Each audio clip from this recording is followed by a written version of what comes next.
Ngayon nga ay nandito tayo sa bagong food trip. Kaya tara, ang paborito nating Japanese resto ay nandito na nga sa Kawit, Cavite. Ngayon nga ay nandito tayo sa Hiromitsu Kawit Branch. Sila lang naman yung nag-offer ng mga authentic Japanese food. Pagpasok nyo nga ay bubungad agad sa inyo ang kanilang mala Japan vibes. Kaya isama na ang buong pamilya at ang buong barkada. Green ebi tempura, Sabi's Choice, deep fried seafood roll, pork katsu curry, kani salad, salmon aburi, spicy pork ramen, seafood ramen, at ang kanilang mga pangmalakasang drinks. Welcome po tayo sa Hiromitsu Kawit, Cavite po. Located po kami sa Amias Building, Advincula Road, San Sebastian, Kawit, Cavite po.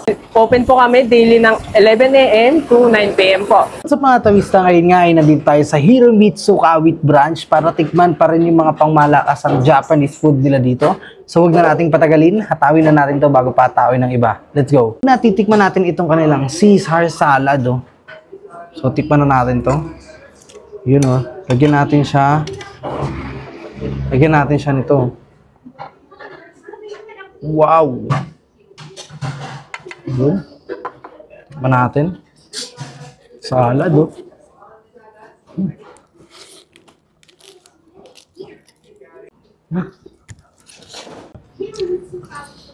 Next naman is titikman natin itong kanilang deep fried.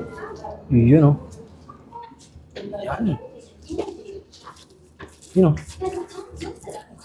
Yun o. Tikman ko rin itong green ebi tempura nila na mukha siyang maanghang pero hindi. Tikman natin. Ang sauce niya. Yun o.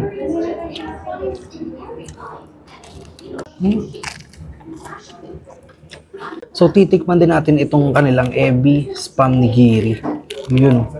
So, hugutin natin siya. Wow!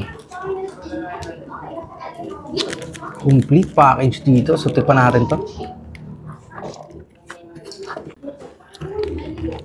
Sa ibabaw pa lang, busog na busog ka na dito sa tempura.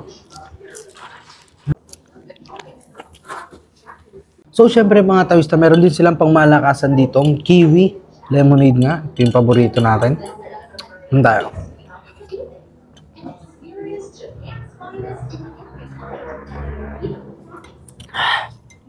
Sarap talaga.